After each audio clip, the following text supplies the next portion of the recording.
নমস্কার বন্ধুরা, আজকে আমি রিচ দ্যাট পোর দ্যাট বইয়ের প্রথম অধ্যায় নিয়ে আলোচনা করব। প্রথম অধ্যায়টির নাম হচ্ছে ধনীরা টাকার জন্য কাজ করে না।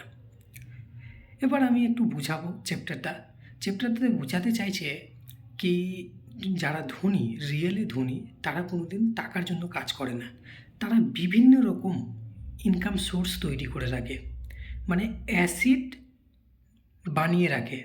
যেমন তারা শেয়ার মার্কেটে স্টক কিনে রাখে, আবার রিয়েল এস্টেট কোনো জমি বা কোনো ফ্ল্যাট এগুলো কিনে রাখে, বা অন্য কোনো ব্যবসাতে টাকা লাগিয়ে রাখে। আর যখন অ্যাসিড অনেকগুলো নিয়ে বানিয়ে নেয়, তখন সেই অ্যাসিড থেকে ইনকাম আসতে শুরু করে। যেমন তোমার স্টক কিনে রাখে, স্টক থেকে টাকা আসতে লাগে। কোনো ফ্ল্যাট কিনে আছে, তো ফ্ল্যাট থেকে ভাড়া রেখে ভাড়ার ইনকামটা আসতে লাগে।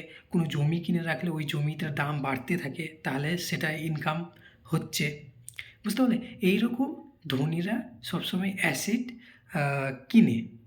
আর যারা মিডিল ক্লাস বা লোয়ার ক্লাস, তারা সবসময় তোমার লাইবিলিটি কিনে।